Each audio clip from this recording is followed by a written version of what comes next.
দর্শক, আপনাদের সবাইকে স্বাগত জানাচ্ছি আমাদের নিয়মিত আয়োজন আওয়ার ডেমোক্রেসি প্রোগ্রামে। আপনারা জানেন যে আমরা এই অনুষ্ঠানে চেষ্টা করে থাকি আপনাদেরকে রাজনীতি অথবা সেই ঘটনাগুলো কেন ঘটছে, রাজনীতির পাশাপাশি বিভিন্ন ধরনের চমকপ্রদ ঘটনা বা আলোচিত ঘটনা যেভাবেই বলুন না কেন সেগুলো আপনাদের সামনে চুলচেরা বিশ্লেষণ করার চেষ্টা থাকে আমাদের এই অনুষ্ঠানের মাধ্যমে।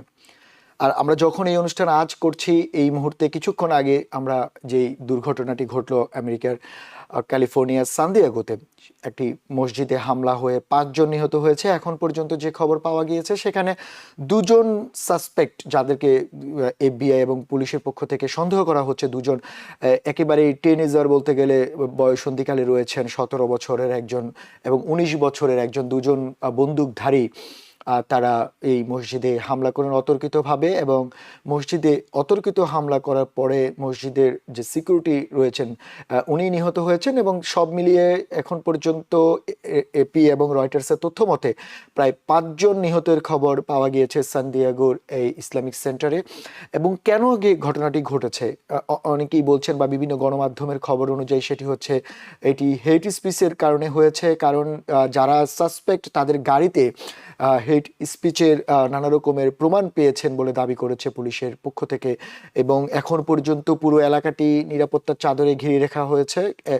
পুরো এলাকার মানুষজনকে, বিশেষ করে আশেপাশের স্কুল এবং যারা বাসিন্দা রয়েছেন তাদেরকে সতর্ক থাকার পরামর্শ দিয়েছে সান দিয়েগো পুলিশের পক্ষ থেকে। কেন হঠাৎ করে এমন হলো সেটি নিয়ে বেশ আলোচনা চলছে। প্রেসিডেন্ট ট্রাম্পও কথা বলেছেন এবং অনেক রাজনীতিবিদরা কথা বলছেন। ডেমোক্রেটিক হাকিম জেফরি টুইট করে বলছেন এই ধরনের হেট স্পিচ কখনোই আমেরিকাতে কাম্য নয়। আমরা সেটা নিয়েও আলোচনা করব এবং আমরা জানতে চেষ্টা করব যে আসলে সান দিয়েগোতে কি ঘটেছে এবং কেন ঘটেছে, সেটা নিয়ে আমাদের বিশ্লেষকরা আলোচনা করবেন। আর যথারীতি আপনারা জানেন যে ইরান যুদ্ধ প্রায় 80 দিনের মতো গড়ালো, কিন্তু তারপরও কোনো সমাধানে পৌঁছতে পারছে না আমেরিকা এবং ইরান দুপক্ষই। পাল্টি প্রস্তাব, প্রপোজাল, 14 দফা, 10 দফা, দফায় দফায় টালমাটাল পুরো আমেরিকা এবং ইরানের যুদ্ধের। কিন্তু সবশেষ আজ প্রেসিডেন্ট ট্রাম্প যে এক্স হ্যান্ডেলে যেমনটি জানিয়েছেন, উনি মঙ্গলবারে ইরানে আবার নতুন করে হামলার পরিকল্পনা করেছিলেন, কিন্তু উনি সেই হামলা করবেন না। কারণ আরব আমিরাত সহ আরবিক যে দেশগুলো রয়েছে, কাতার, কুয়েত, তারা প্রেসিডেন্ট ট্রাম্পকে অনুরোধ করেছেন যাতে এখন পর্যন্ত যখন যুদ্ধ, প্রাথমিক যুদ্ধবিরতি বা প্রাইমারি যুদ্ধবিরতি চলছে, ইরানি হামলা না করার জন্য। কিন্তু প্রশ্নটা হচ্ছে কত দিন, কত সময় প্রেসিডেন্ট ট্রাম্প সে ধৈর্য রাখবেন? আবারও কি নতুন করে ইরানে হামলা করতে যাচ্ছে আমেরিকা? এসব ব্যাপারে তো থাকবেই, এছাড়া আরো নানা ব্যাপার, নানা তথ্য আমরা বিশ্লেষণ করার চেষ্টা করব আমাদের এই অনুষ্ঠানে। আর এইসব ব্যাপারে কথা বলতে আমাদের সঙ্গে অনলাইনে যুক্ত হচ্ছেন, নিয়মিতই আমাদের সঙ্গে যুক্ত হন যিনি হচ্ছেন সিনিয়র সাংবাদিক সৈয়দ মোহাম্মদুল্লাহ ভাই, আপনাকে স্বাগত আমাদের অনুষ্ঠানে। ধন্যবাদ। আর সেই সঙ্গে আমাদের আরো একজন প্রিয় আলোচক আমাদের সঙ্গে অনলাইনে রয়েছেন, Mohammad Reza Chowdhury, socio political analyst. Reza ভাই, আপনাকেও স্বাগত আমাদের অনুষ্ঠানে।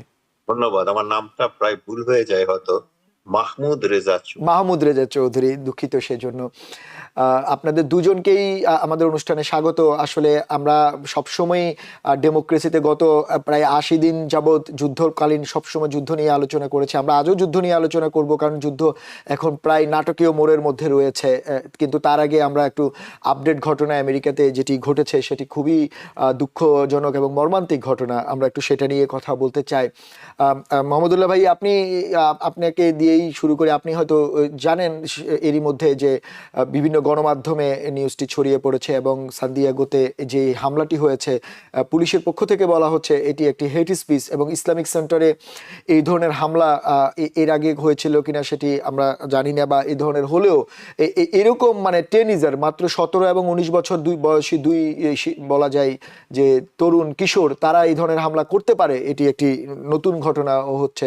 আমরা আপনার সঙ্গে কথা বলবো, তার আগে এই ঘটনা নিয়ে আজকে প্রেসিডেন্ট ট্রাম্প কি বলেছেন আমরা একটু সেটা শুনে এসে তারপর আমরা আলোচনা যাচ্ছি। At the mosque in Mr. San President, Diego, on the sir. IRS, They're giving a briefing on it a little There's while this justice- at the mosque. They're giving a briefing, and President it's a Trump. terrible situation. I've been given some early updates, but we're going to be going back and looking at it very strongly. আপনারা শুনলেন আসলে president Trump কি বলেছেন। উনি বলছেন terrible situation এবং উনি সেটা নিয়ে ব্রিফ করবেন। মোহাম্মদুল্লাহ ভাই, আপনিও শুনলেন ব্যাপারটি। আমি জানি আপনি এইটা নিয়ে অনেক কিছু বলার আছে, কিন্তু আমরা এই ব্যাপারটা নিয়ে যাওয়ার আগে একটু আপনাকে যেটি তথ্য জানাতে চাই বা আমাদের দর্শকদেরও জানাতে চাই, যে ওখানকার সিকিউরিটি যিনি রয়েছেন তিনি যেমন নিহত হয়েছেন, এবং ওখানে মসজিদের ইমামের পক্ষ থেকে যেটি বলা হচ্ছে যে তারা এই ধরনের হুমকি এর আগে না পেলেও প্রায় তারা এই ধরনের সম্মুখীন হতেন। বিশেষ করে আপনি জানেন যে সান দিয়েগোতে বেশ মুসলিম অধ্যুষিত নেইবারহুড রয়েছে এবং এটি সবচেয়ে বড় ইসলামিক সেন্টার। তাই এইটি ওখানকার জনমানবের, বিশেষ করে ইসলামিক যারা মুসলিম ধর্মাবলম্বী রয়েছে তাদের খুব আতঙ্কের কারণ হচ্ছে। আমরা এগুলো নিয়ে আলোচনা করব, আপনারা দুজন থাকি, বিরতির পর ফিরে এসে আমরা এই ব্যাপারগুলো নিয়ে কথা বলবো। দর্শক, বিরতির পর আপনাদেরকে আবারও স্বাগত জানাচ্ছি আওয়ার ডেমোক্রেসি প্রোগ্রামে।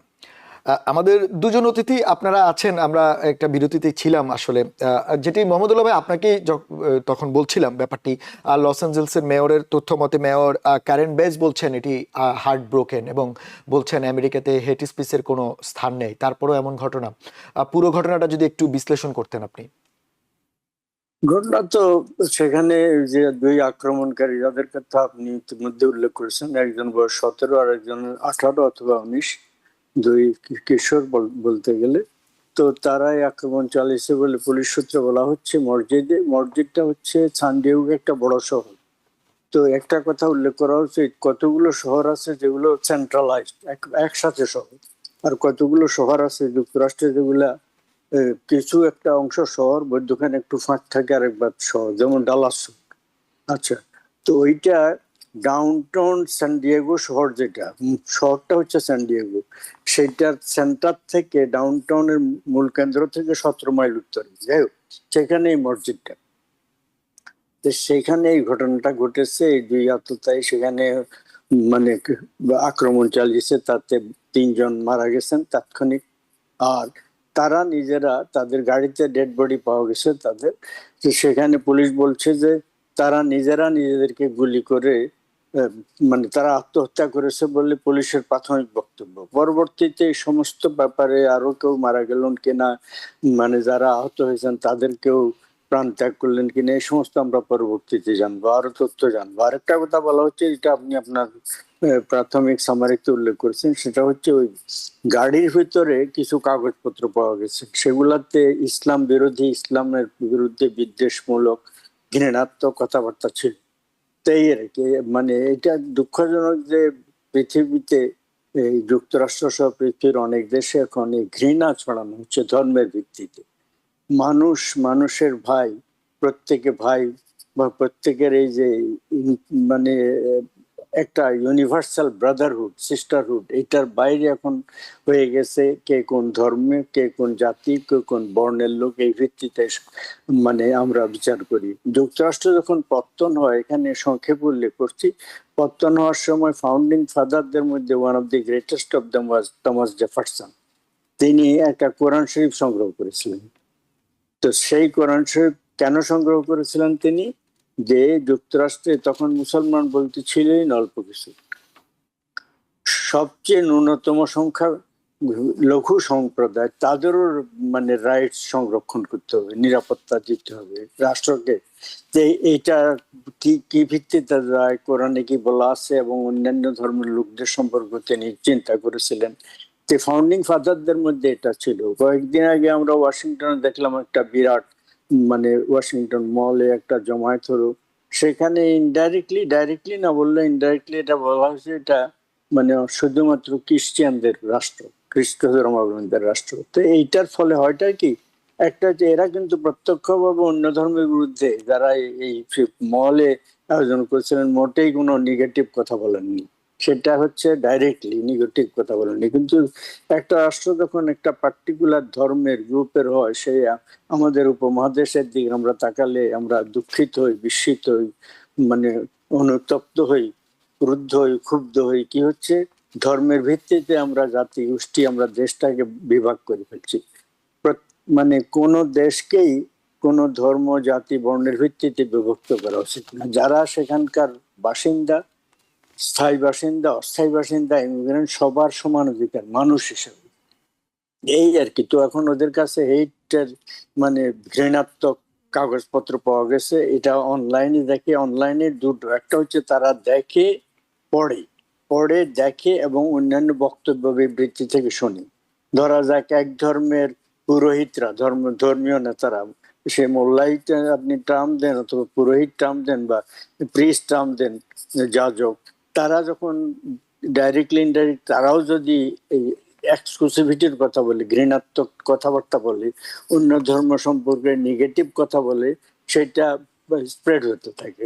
সে এই স্প্রেড হতে হতে মানে খারাপ লোকরা, দুষ্ট লোকরা, অসহিষ্ণু লোকরা, মানে মেজরিটেরিয়ান, মানে বৃহত্তম জনগোষ্ঠী বা বৃহত্তম যারা আছে তাদেরই একমাত্র অধিকার এই ধরনের ধারণা যারা বা বক্তব্য বলতে চায়, তাদের মতবাদকে তারা প্রতিষ্ঠিত করতে চায়, তারা প্রচার করে। ফলে যেমন একটা রাষ্ট্রে একটা দল ধরা যাক বিপুল সংখ্যক ভোট নিয়ে ক্ষমতায় গেল, কিন্তু রাষ্ট্রটা ওই দলের না, জনগণ তাকে দিয়েছে, দেয়ার কাস্টোডিয়ান লিডারশিপ, যাদেরকে জনগণ ভোট দিয়েছে এমন নয় যে তাদেরকে রাজা করে দিল, দেয়ার কাস্টোডিয়ান, তারা এটা ট্রাস্টি, এটা মানে ওই এই কিছু যে সময়ের জন্য দেওয়া হয়েছে ওই সময়ের জন্য তারা তাদের উপর দায়িত্ব দিয়েছে, এটা ট্রাস্টি হিসাবে তারা রক্ষা করবে, এর বাইরে কিন্তু ওসি হিসাবে রক্ষা করবে।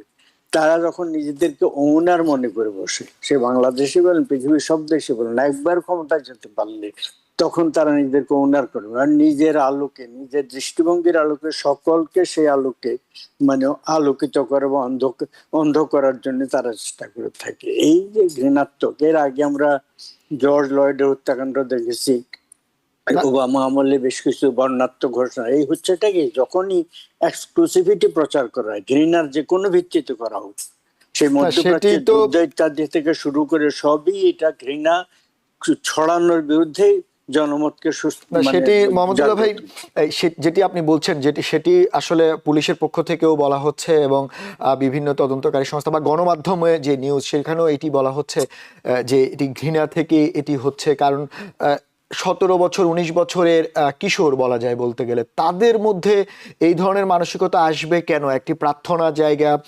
মসজিদ পবিত্র জায়গা, সেখানে তো মানুষ একটা নির্দিষ্ট সময়ে গিয়ে প্রার্থনা করে আবার সেখান থেকে চলে আসেন।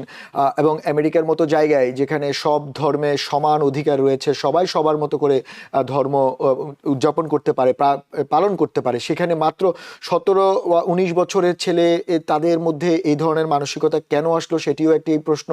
আপনি থাকেন, আমি একটু রেজা ভাই আপনার থেকে এই ব্যাপারটা জানতে চাই যে ঘটনাটা যেমনই ঘটুক, এবং আমরা দুঃখজনক অবশ্যই, কারণ মসজিদ পবিত্র জায়গা, মসজিদ, গির্জা, মন্দির যাই বলেন, প্রার্থনার জায়গা, সেখানে 17 এবং 19 বছরের কিশোর, তাদের মনে এমন কি ধরনের চিন্তা আসলো যে তারা ওখানে অস্ত্র নিয়ে গিয়ে সেখানে হামলা করে মানুষ মেরে আবার নিজেরা নিজেদেরকে শেষ করে ফেললো?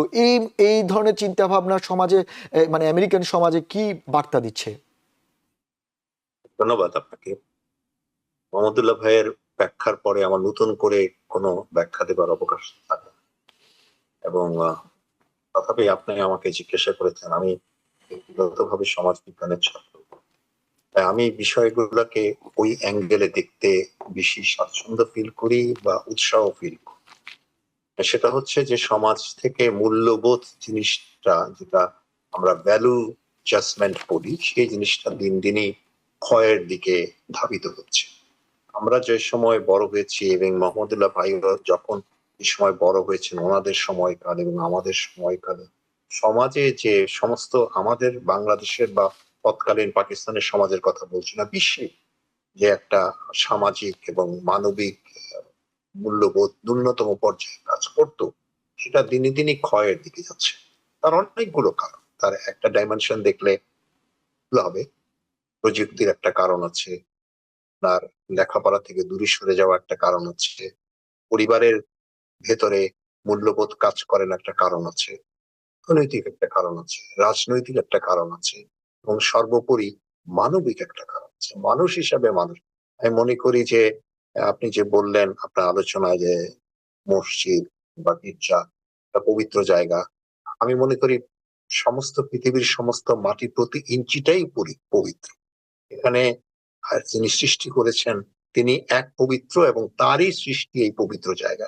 এগুলোকে আমরা আমাদের ঐশাচিকতা, যেমন মানুষকে বলা হয় রেশনাল এনিমেল, আমি রেশনাল আবার এনিমেল, আমার মধ্যে এনিমিওসিটিও আছে, তো এই আমার মধ্যে যে পশুত্ব আছে সেইটাকে আমি যখন প্রাধান্য দেই, নানা কারণে দেই, যেগুলো আমি বললাম, শুধু একটা কারণ ব্যাখ্যা করলে হয়তো আমার অসম্পূর্ণ ব্যাখ্যা হয়ে যাবে। সবগুলো কারণই একটু একটু করে যোগ হয়ে একটা পাজলে একটা হয়তো ঘোড়ার মুখ আঁকলো, অথবা একটা আপনার মানুষের মুখ আঁকলো। নানান পাজল, আপনি যদি দেখবেন পাজল নিয়ে খেলা করে দেখবেন অনেকগুলো ছোট ছোট ছোট ছোট আপনার টুকরা থাকে, সেগুলোকে এক করে একটা মুখায়ব বা একটা চিত্র তৈরি করা হয়। আমাদের সমাজেও তাই। এখন যেটা হচ্ছে, শুধু যে মার্কিন যুক্তরাষ্ট্রে হচ্ছে তা না, এটা সর্বত্রই হচ্ছে। এর জন্য প্রতিটা জায়গাতেই আপনার এই মূল্যবোধটা জাগানো উচিত যে আসলে জাতি, ধর্ম, বর্ণের ঊর্ধ্বে হচ্ছে মানুষ সবচেয়ে বড়। মানুষের জন্যই সব, মানুষের জন্যই ধর্ম, ধর্মের জন্য কিন্তু মানুষ না। অতএব সেই জিনিসটা যদি আমাদের স্কুল, কলেজে, পরিবারে যদি এই শিক্ষাটা যদি আপনার জেনারেশন আফটার জেনারেশন দেয়া যেতে পারে, এবং আমাদের নিজেদের মধ্যে যদি সেই দীনতা বা সেই চৌর্যবৃত্তি বা সেই মিথ্যাবাদিতা না থাকে, তাহলে পরবর্তী জেনারেশন সেটা শুনবে। কিন্তু সেটা তো এখন নাই, সেটা ক্রমে ক্রমে হারিয়ে যাচ্ছে। মানুষের অর্থনৈতিক কারণে হারিয়ে যাচ্ছে, রাজনৈতিক কারণে হারিয়ে যাচ্ছে, সাংস্কৃতিক কারণে হারিয়ে যাচ্ছে। আমরা সবাই কেন হারিয়ে যাচ্ছে? আমরা সবাই মনে করি যে আমিই রাজা, আমারটাই শ্রেষ্ঠ, আর কেউ শ্রেষ্ঠ না। এই ভাবধারা, এই সামাজিক মূল্যবোধ যতক্ষণ না পর্যন্ত আমাদের মধ্য থেকে দূরে যাবে, আমরা আমাদের প্রজন্মের পর প্রজন্মকে আমরা অনুপ্রাণিত না করতে পারবো যে ভাই তুমি যে ধর্মেরই হোক না কেন, সবার আগে হলো মানুষ। সে একটা মানুষ, আমি একটা মানুষ, ওই লোকটা একটা মানুষ। তার যে মানবিক মর্যাদা আছে, মানবিক যে অধিকারগুলো আছে, এগুলোকে আমাদের সমুন্নত রাখবে। রাষ্ট্র এটাকে গাইড করবে, এবং রাষ্ট্রের যারা মাথা থাকবেন, রাষ্ট্র যারা পরিচালনা করবেন, তারাও সেইভাবে কথা বলবেন। আপনার কথাবার্তা, চাল চলনে সেই মার্জিত ভাব, সেই বিনয়ী ভাব, সেই প্রজ্ঞা ভাব, সেই দূরদর্শনের চিন্তা যতক্ষণ পর্যন্ত সমাজ থেকে দূরে সরতে থাকবে, ততক্ষণ পর্যন্ত এই ধরনের নানা রকম না, সেটি হামলা, তো হত্যা। আপনি একটি একটি দিক বলছেন, কিন্তু আমি যদি আপনাকে এই প্রশ্নটা করি যে কেন সমাজ থেকে এটি সরে যাচ্ছে, কেন হঠাৎ করে এই অস্থিরতা, কেন আমি এগুলো হচ্ছে? আমরা আমি তো যেগুলো বলছি এগুলো আমি তো থাকতে হবে, আমি কিন্তু সরে হ্যাঁ, যাচ্ছে কেন?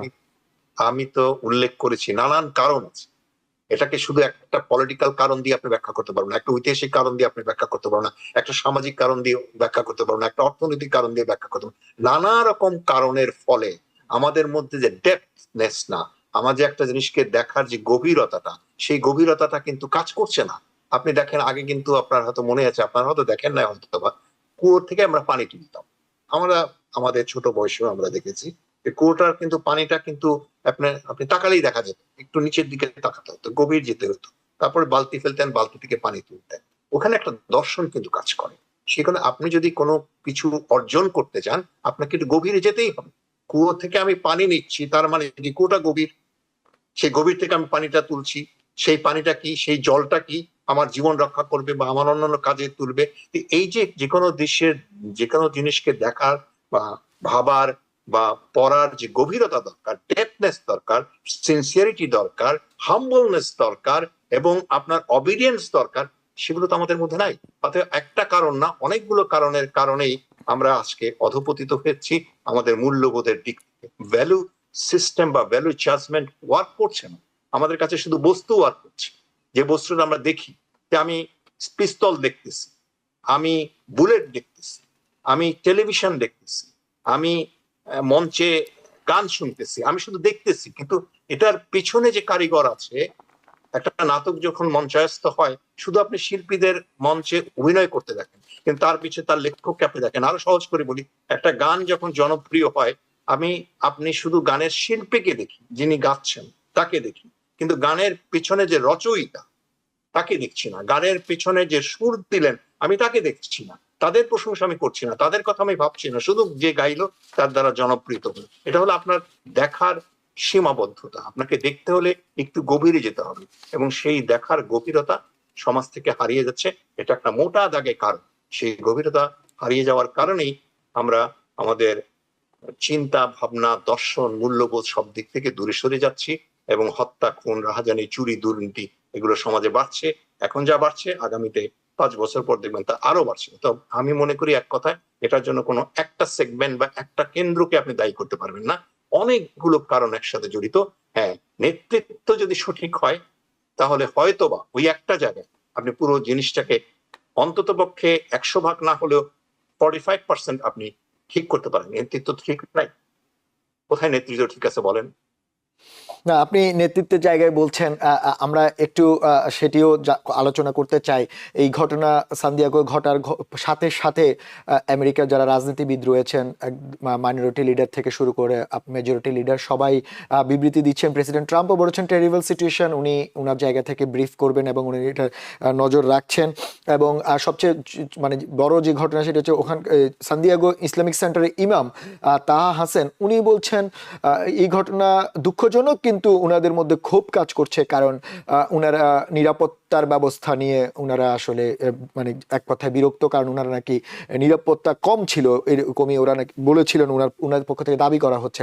আমি একটু মোহাম্মদুল্লাহ ভাই এই ব্যাপারটা আপনার কাছে জানতে চাই। যেমন যেই পুলিশের পক্ষ থেকে বলা হচ্ছে যে ছেলেটি, বিশেষ করে 17 বছরের যে ছেলেটি, সে তার প্যারেন্টস থেকে সে গানটি নিয়েছেন এবং সেখানে এক ধরনের নোট লিখেছেন যে ও প্রাইড করতে চায়, মানে ও নিজেকে গর্বিত করতে চায় এই ধরনের হামলা করে, এবং কোথা থেকে সে এটা থেকে অনুপ্রাণিত হয়েছে সেগুলোর খবর এখনো পাওয়া যায়নি। কিন্তু ওখানকার যে মেয়র, সান্তিয়াগোর মেয়র যেটি বলছেন যে তারা অনেক দিন ধরে এই ব্যাপারগুলো নিয়ে সতর্ক ছিলেন, কারণ কয়েকদিন ধরে বিভিন্ন সামাজিক মাধ্যমে বা বিভিন্ন রকমের যে পরিবেশ সেখানে নানা আলোচনা হচ্ছে, তাই এই ধরনের ঘটনা এড়ানো সম্ভব হয়নি। কিন্তু আমার প্রশ্ন আপনাকে, যে এই ঘটনা তো একটি ঘটনা, তো এটাতে আসলে জনমনে কতটা আতঙ্ক হবার কি কোনো কারণ আছে কিনা, এবং সেই সঙ্গে এই ঘটনা থেকে আগামীতে কি শিক্ষা নেওয়া যায়, যে এই কিশোর বয়সে তাদের মধ্যে এই ঘৃণা কে বা কারা ছড়ালো? এটা সব দেশে সব ধর্মের লোকের ভিতরে এই ঘৃণা ছড়াচ্ছে। রেজা সাহেব খুব বিস্তারিত ব্যাকগ্রাউন্ড ইত্যাদি উল্লেখ করলেন, কার্যকারণ গুলো উল্লেখ করলেন। এটা ছড়াচ্ছে এখন সোশ্যাল মিডিয়ার কারণে এগুলো আরো দ্রুত ছড়ায়। সোশ্যাল মিডিয়া একটা ভালো চমৎকার মঞ্চ, কিন্তু এট দি সেম টাইম একটা ভয়ঙ্কর জায়গা হয়ে দাঁড়িয়েছে। এটি একটি। আরেকটা হচ্ছে যুক্তরাষ্ট্রে ওই যে ইজিলি যে গান লাইসেন্স, যে সে যখন তখন যেখান থেকে সেখান থেকে অস্ত্র তৈরি করতে পারে। এখন ইমাম সাহেবের পক্ষ থেকে যদি যেটা বলা হয়েছে, আমি সেটা দেখিনি, তারা নিরাপত্তাহীনতা বোধ করছিল। এখন এই কয়েকদিন আগে একটা জুইশ সিনাগোগে আক্রমণ হয়েছে, তো বিভিন্ন জায়গায় হয়েছে। অস্ট্রেলিয়াতে একটা জুইশদের পিকনিকে আক্রমণ করা হয়েছিল, এবং সবচেয়ে বেশি বীরত্বের সাথে একজন খুনিকে ট্যাকেল করেছে একজন তরুণ মুসলমান, সেখানে তরুণ মুসলমান একজন। তো এই সব সমাজের সব কমিউনিটি ভালো লোক আছে, মন্দ লোক আছে, এই একটা। দ্বিতীয়টা হচ্ছে যে গানের ব্যাপারটা, 1-2 নম্বর হচ্ছে মসজিদ মন্দির, এগুলাকে কি আপনি মানে মিলিটারি ক্যাম্প বানিয়ে ফেলা যায়? কত বলা যাবে, কত করা যাবে, কতটুকু নিরাপদ করা যায়, এটা। আর একটা হচ্ছে যে আমাদের যারা আমরা মানে বিভিন্ন মতের ধর্মের বা অপিনিয়নের লোক আছি, তাদেরও নিজেদের চলন ইত্যাদির থেকে আরো সতর্ক হওয়া উচিত। আচরণ সতর্ক, এর মানে এই না যে আমাদের আচরণের কারণে আমাদেরকে খুন করা হয়েছে, কিন্তু তারপরে আমাদের সবাইকে সতর্ক হতে হবে। ওই যে 9/11-এর পরে লোক বেশি কিছুদিন সতর্ক হয়েছিল, কারণ ওইটার সমস্ত মুসলিমদেরকে অনেকে মানে টার্গেট করেছিল, সব মুসলমানই এরকম খারাপ। পরবর্তীতে রিয়েলাইজেশন এসছে, তখন পলিটিক্যাল নেতৃত্ব সে বোঝাতে চেষ্টা করেছেন যথেষ্ট পরিমাণ, যে এইটা মানে সমস্ত মুসলমানের কাজ না, যারা কীর্তিটা করেছে তারা এই কাজটা করেছে। তেমনি ভাবে অপকর্মের জন্য আমরা কিন্তু আবার সমস্ত খ্রিস্টান কমিউনিটিকে, বা এখানে যদি একজন হিসপ্যানিক কমিউনিটির হয়, ল্যাটিনো কমিউনিটি হয়, তাদেরকে আমরা দায়ী করবো, এটা যেন না করি। এটা হলে আমরাও একটা খারাপ পথেই পা দিলাম। যেমন এই যে মুসলিম টেররিস্টরা বিভিন্ন জায়গায় আক্রমণ করে, পাকিস্তানের শিয়াদের মসজিদের উপরে আক্রমণ হয় না, এরকম একটা মার যায় না। একই ধর্মের দুটো শাখা, শিয়া এবং সুন্নি, পরস্পরের উপরে আক্রমণ করে, কাদিয়ানীদের উপর আক্রমণ করে। তো এই অবস্থা চলে আসছে পৃথিবীতে, হেট্রেড এমন, এবং সুন্নিদের উপরে সুন্নি। ইসলামিক স্টেট যেটা বলা হয়, ইসলামিক খেলাফতে যে মধ্যপ্রাচ্যে আছে, লেভান্ট এরিয়া যেটা, সেই এরিয়াতে যে আক্রমণ হয়, বেশিরভাগ ওই কিল্ড হয় সুন্নি এবং কিলারও সুন্নি। এই হচ্ছে মানে আমি যেটা বলি সেটাই ব্যাখ্যা, মানে হতে হতে হতে এইরকম একটা অবস্থা দাঁড়ায়। হেট্রেড থেকে ঘৃণা ঘৃণা প্রচার থেকে ঘৃণা প্রচার করে করে এটাকে একটা মহিরুহে পরিণত করছি, একটা একটা মহামারীতে পরিণত করছি। এর থেকে আমাদেরকে সরে আসতে হবে। ফলে কোনো জায়গায় ধরা যায় একটা ঘৃণাত্মক ঘৃণা প্রচার করে, এরকম কেউ অন্য কমিউনিটির মধ্যে ঘৃণা প্রচার করে, অন্য কমিউনিটির অধিকারকে মানে অধিকারকে সীমিত করে দেওয়া, খর্ব করে দেওয়ার কথা তাদের বিজয়ে আমরা আবার আনন্দিত হই। এই ধরনের ওজন আমরা না করি, এবং সেটা ফলে পুরা জিনিসটা আমি নিজেকে খুব একজন ভালো লোক মনে করি, আমি সমাজে বেশ চলাফেরা করি, কিন্তু একটা লোক ঘৃণা প্রচার করছে, সে হঠাৎ করে কোনো একটা গেমে জয় হয়ে গেল, আমি তার জন্য বেশ আনন্দ উৎসব করে বসলাম। তাহলে আমি যে আসলে ভেতরে সৎ না, এবং আমি যেটা নিজে ভালো মনে করি সেটা ছাড়া অন্যদের অধিকার সম্পর্কে আমি একেবারেই সচেতন না, তাদের সম্মান বোধ করি না। এইটা এই এই ঘৃণা প্রচার থেকে এই সোশ্যাল মিডিয়ার মাধ্যমে বাড়ছে, সোশ্যাল মিডিয়ার আগেও এগুলো ছিল, বলে এটার থেকে আমাদেরকে সরে আসতে। না, আপনি মোহাম্মদুল্লাহ ভাই, আপনি ঠিকই বলছেন। আসলে এই ঘৃণার কারণে ধর্মীয় যে এই উগ্রবাদিতা, সেটি আমরা বাংলাদেশের প্রেক্ষাপটও দেখেছি, যে এই মানুষের লাশকে আগুন দিয়ে জনসম্মুখে পুড়িয়ে দেওয়া হয়েছে দীপুচন্দ্র দাস, এবং আমেরিকার মতো জায়গায়ও আমরা এখন দেখলাম যে কিশোর বয়সী মানুষ প্রার্থনা হাউস মসজিদে গিয়ে মানুষ মেরে ফেলছে, শুধুমাত্র সামাজিক যোগাযোগ মাধ্যমের এই আউটব্রেক যেটাকে বলা হয়, সেই মাধ্যমের কারণে এই ধরনের ঘটনা ঘটছে। এটি দুঃখজনক। আমরা আশা করব এই ধরনের ঘটনা আর ঘটবে না, মানুষ শান্তি মতো তার ধর্ম পালন করতে পারবে। আমরা একটু, মোহাম্মদুল্লাহ ভাই, এই বিষয়টা তো গেল, আমরা একটু যথারীতি, আপনি জানেন যে ইরান যুদ্ধ যে অবস্থায় রয়েছে, একেবারেই নাটকীয় মোড় নিচ্ছে, দফায় দফায় আলোচনা, 14 দফা 10 দফা আলোচনা চলছে। এই ইরান যুদ্ধ এখন যে অবস্থায় আছে, আমি একটু, মোহাম্মদুল্লাহ আপনি থাকে, আমি রেজা ভাই থেকে এটা জানতে চাই। রেজা ভাই, আপনি তো আজকে সর্বশেষ প্রেসিডেন্ট ট্রাম্প, যিনি যেমনটি বলছেন যে উনি আক্রমণ করার একেবারে 11th আওয়ারে ছিলেন, কিন্তু আরবিক দেশগুলো ওনাকে অনুরোধ করার কারণে উনি সে আক্রমণ থেকে কিছুটা সরে এসেছেন, কিন্তু তার মানে এই নয় যে উনি আগামীতে আক্রমণ করবে না। প্রশ্নটা হচ্ছে, তাহলে এই যুদ্ধের ভবিষ্যৎটা কি? বারবার দফায় দফায় কি চলতে থাকবে?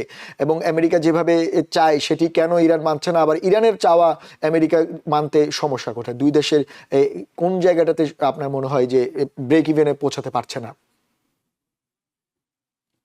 ব্রেক ইভেনে পৌঁছাতে পারছে না, আপনার শেষ লাইন কেন পারছে না, সেটা সেটা দিয়ে শুরু করি।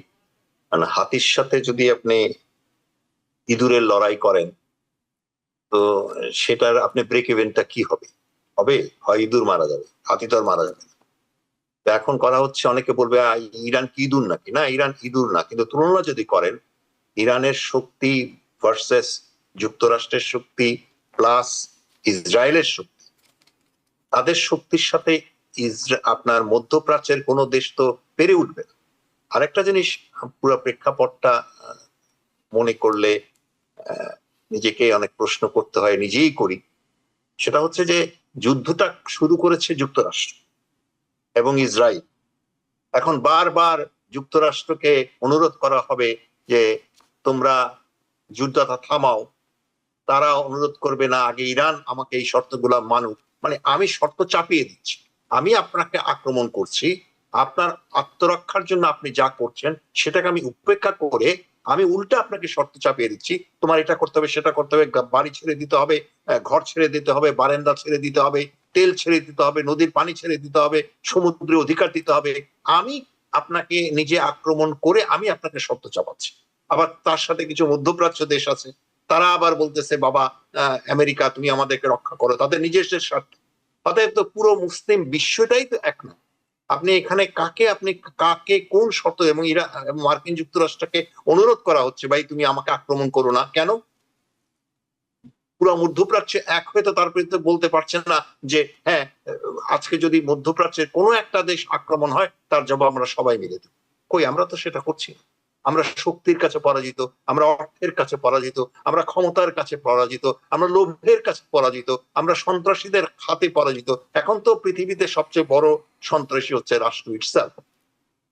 অতএব আমরা কিভাবে কোন ব্রেক ইভেনে যাব? ইরানের পক্ষে তো তার নিজের আত্মরক্ষার জন্য যা যা করে একটা দেশ, আপনি দেখেন, আমি আজকেও একটা নিউজে দেখছিলাম যে গাজাতে ছেলে পেলেরা যে মাঠে খেলতো সে মাঠে এখন তারা খালি মাঠে তারা মুষ্টিযুদ্ধ প্র্যাকটিস করতেছে, ওই বাইরে যে সমস্ত বোমা টোমার অবশিষ্ট পড়ে আছে ওগুলো হাতে কোন রকম পেয়েছে। এটা কি সেই গাজার লোকদের এটা কি তাদের ভাগ্যে হওয়ার কথা ছিল? তো আপনি প্রতিটা দেশকে যারা একটু দুর্বল তাদেরকে মাটির সাথে মিশিয়ে দিচ্ছেন, আবার তাকেই আপনি শর্ত দিচ্ছেন যে তোমার এইভাবে চলতে হবে। তার মানে কি আমরা সবসময় ওই যে শক্তিশালী যে কোনো কিছুর কাছে, মানুষ থেকে আরম্ভ করে বনের বাঘের কাছে শুধু নম করব, শুধু বলবো যে তোরাই আমাদেরকে বাঁচা, আমরা কি নিজেদের পায়ে দাঁড়াতে পারবো না কখনো? অথবা মার্কিন যুক্তরাষ্ট্র এবং ইরানের এই যুদ্ধে আমি কখনো মনে করি না যে ডোনাল্ড ট্রাম্প সাহেব কি বললেন বা উনি বলবেন যে আমি এখন আক্রমণ করব, আমি তখন আক্রমণ করব না। ওনার সেই শর্ত দেওয়ার মতো বিবেক পৃথিবীতে তাকে সাপোর্ট করে কিনা এটাও। আপনি আমেরিকার বিভিন্ন জায়গায় বিভিন্ন লোকদের কাছে কথা বলে দেখবেন, চিন্তাশীল যারা মানুষ তাদের কাছে কথা বলে দেখবেন, তারা কেউই যুক্তরাষ্ট্রের এই ডোনাল্ড ট্রাম্পের এই নীতিকে সমর্থন করে কিনা। তো ডোনাল্ড ট্রাম্প একা নিজেই রাজা, তাই না? এবং তার পক্ষে যারা আছে, এখানকার কংগ্রেস, এখানকার সিনেট বা এখানকার জনমতের একটা বিশেষ অংশ, তারা যতক্ষণ পর্যন্ত তার পাশে আছে, ডোনাল্ড ট্রাম্প যা খুশি তা করবে। অতএব এর কোনো ব্রেক ইভেন নেই। ব্রেক ইভেন হবে হয় ইরানকে তারা আরো ধ্বংস করে দেবে, যেমন আপনার গাজাকে করে দিয়েছে, যেমন প্যালেস্টাইনকে করে দিয়েছে, অথবা আপনার ইসরায়েল হয়তো চাবি, যতদিন পর্যন্ত ইসরায়েল বলবে না যে আমি আর আক্রমণ করব না, এনাফ ইজ এনাফ, ততদিন পর্যন্ত আপনার ইরানে কোনো ধরনের শান্তি আসার কোনো সম্ভাবনাই নেই, কোনো বিন্দু মাত্র নেই। কারণ অলরেডি ইসরায়েলের পেটের ভিতর ঢুকে গেছে আপনার যুক্তরাষ্ট্র এবং মিস্টার ডোনাল্ড ট্রাম্প। অতএব break even is what, break even is where, break even is on the principle of what. এটা আমার নিজের কাছে নিজের প্রশ্ন, আপনার মাধ্যমে কি করলাম, কি এটা একটা সুযোগ নিলাম বলতে পারি।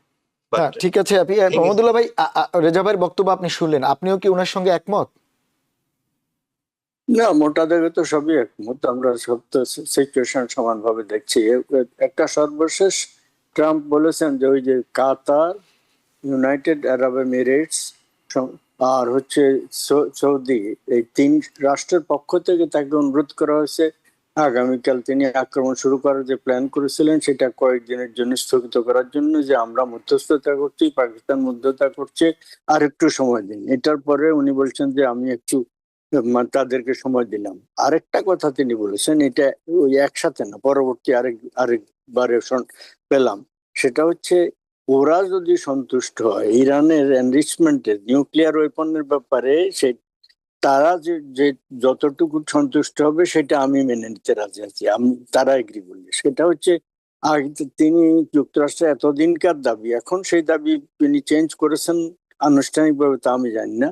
সেটা হচ্ছে তারা যে সমৃদ্ধকৃত তাদের ইউরেনিয়াম আছে একটা সার্টেন পার্সেন্টেজের, সম্ভবত 95% পরিমাণ সমৃদ্ধ করা গেলে সেগুলা দিয়ে বোমা বানানো যায়। এই তাদেরটা সম্ভবত 80%-এর নিচে সমৃদ্ধকৃত, তো সেটা দিয়ে বোমা বানানো যাবে না। কিন্তু 80 থেকে 95-তে যেতে খুব বেশি সময় লাগে না, তাদের যদি সেই সুযোগ থাকে করতে পারবে।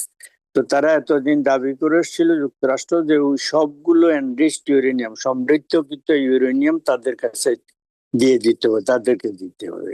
এখন আরব রাষ্ট্রগুলো এটার ইনডাইরেক্ট মেসেজ জানার বক্তব্য, আরব রাষ্ট্রগুলো যদি এটাতে সন্তুষ্ট হয় যে তারা কমিট করছে আমরা বোমা বানাবো না, এটা কিন্তু ইরান সবসময় বলছে আমরা বোমা বানাবো না, এটা এখন তারা যদি এটাতে সন্তুষ্ট হয় এবং তাদের কাছে এই ইউরেনিয়াম রেখে দেওয়ার ব্যাপারে তারা রাজি থাকে, তাহলে এটা ইনডাইরেক্ট মেসেজটা কিন্তু তিনি মানে স্পেল আউট করেননি তারা কিসে সন্তুষ্ট হলে তিনি কি সন্তুষ্ট হবেন এই ওভারঅল। তো আমার মনে হচ্ছে যুক্তরাষ্ট্র এখনো পর্যন্ত আক্রমণের জন্য তার সমস্ত আর্ম ফোর্সেসকে ওই এলাকায় যেগুলো পাঠানো হয়েছে রেডি থাকতে বলেছেন, তারা প্ল্যান ড্র করে রেখেছে, এটা বলা হয়েছে। এখানকার মিডিয়া যেটা দেখলাম রাষ্ট্রের পক্ষ থেকে বিভিন্ন ব্রিফিং যেটা দেওয়া হয়েছে, তো এখন তারা কখন আক্রমণ করবে না করবে সেটা এই কয়েকদিনের ভিতরে বোঝা যাবে। ইতিমধ্যে ইরান কিছুটা তাদের শর্ত কিছুটা নমনীয় করেছে, সেটার ভিতরে একটা হচ্ছে এতদিন তারা ক্ষতিপূরণ দাবি করেছিল, যুদ্ধে তাদের যে দেশে ধ্বংস হয়েছে সেই ধ্বংস মানে মেরামত করার জন্য ধ্বংসলীলা, সেগুলো তাদেরকে ক্ষতিপূরণ দিতে হবে। এখন সেটা আর বলছে না, সর্বশেষ যেটা আমি দেখলাম। এখন বলছে ইউরেনিয়াম তারা হস্তান্তর করবো না, এটা একটা। তারপর হচ্ছে হরমুজ প্রণালীর উপরে তাদের সার্বভৌমত্ব থাকবে, এই দুইটা এখন তাদের মেইন। এটা যদি যুক্তরাষ্ট্র মেনে নেয়, আরো নিশ্চয়ই কিছু দফা টফা আছে, বিস্তারিত ডিসকাস করলে আমরা দেখতে পাবো। এই দুইটা হচ্ছে মেইন। হরমুজের উপর তাদের সার্বভৌমত্ব স্বীকার করে নেওয়া এক, আর একটা হচ্ছে একটু আগে যেটা বললাম, এই যে সমৃদ্ধকৃত ইউরেনিয়াম তারা তাদের হাতে রাখবে। এইটাতে যদি যুক্তরাষ্ট্র রাজি হয়ে যায় তাহলে হতে পারে, কিন্তু শেষ পর্যন্ত এটাতে রাজি হবে কিনা অন্য আরব রাষ্ট্র যাদের কথা বলা হচ্ছে, এবং আরব রাষ্ট্রগুলো একটা ঝামেলা পড়ে গেছে। নিউ ইয়র্ক টাইমসের গত 2-3 দিনের রিপোর্টে আর একটা তথ্য বেরিয়ে এসছে। এতদিন আমরা যুক্তরাষ্ট্র বারবার বলেছে তাদের কোনো ক্ষতি হয়নি।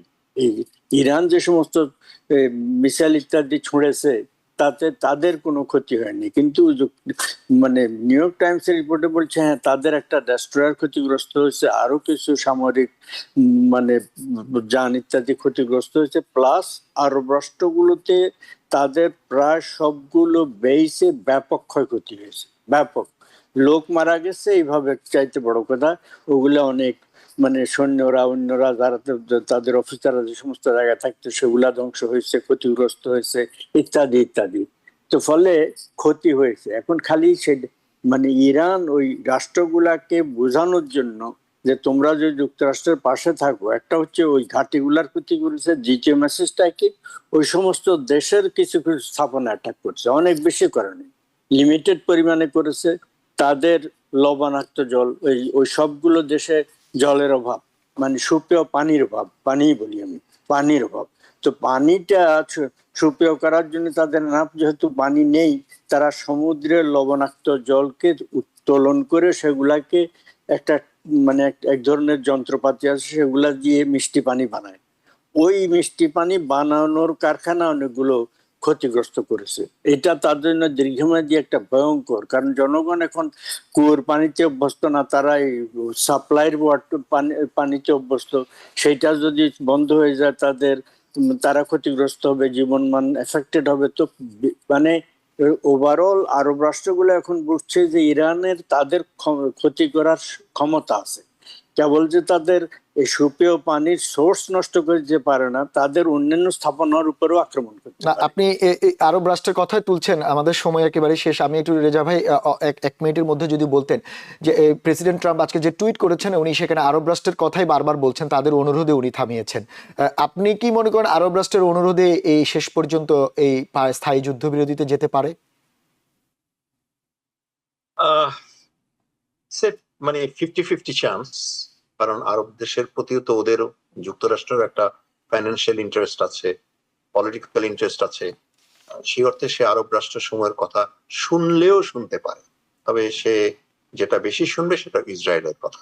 ধন্যবাদ। আচ্ছা, ধন্যবাদ আপনাদের দুজনকে। আমাদের সময় শেষ হয়ে গেল। মাহমুদুল্লাহ ভাই এবং রেজা ভাই, আমরা অন্যদিন এই ব্যাপারগুলো নিয়ে আরো ডিটেলস আপনাদের সঙ্গে আলোচনা করবো। আপনাদেরকে আবারও বিশেষ ধন্যবাদ আমাদেরকে সময় দেওয়ার জন্য। অনেক অনেক দর্শক, সেই সঙ্গে আপনাদেরও ধন্যবাদ। যেমনটি আমাদের আলোচকরা বলছিলেন, আপনারা শুনলেন যে সান্তিয়াগোতে যে হামলা হয়েছে, এই ধরনের হামলা অনাকাঙ্ক্ষিত এবং এখান থেকে সামাজিক যোগাযোগ মাধ্যম ব্যবহারে সবাইকে সতর্ক থাকার পরামর্শ দিয়েছেন। এবং সেই সঙ্গে ইরান নিয়ে যেমনটি বলছেন যে ইরানের এই আগামী কয়েকদিনের মধ্যে নাটকীয় মোড় নিতে পারে এই যুদ্ধবিরতি, সেটি কি স্থায়ী যুদ্ধবিরতির দিকে যায় কিনা সেটির দিকেও আমাদের নজর থাকবে। আজ এ পর্যন্তই। অন্যদিন অন্য কোনো বিষয় নিয়ে আপনাদের সামনে আবারও হাজির হব, ততক্ষণ আমাদের সঙ্গেই থাকুন। টিবিএন 24 টেলিভিশন দেখতে আজই কল করুন 7187776556। লগ ইন করুন www.totalcablebd.com। নিউ ইয়র্ক থেকে সম্প্রচারিত টিবিএন 24 টেলিভিশন বিশ্বজুড়ে বাঙালির কণ্ঠস্বর।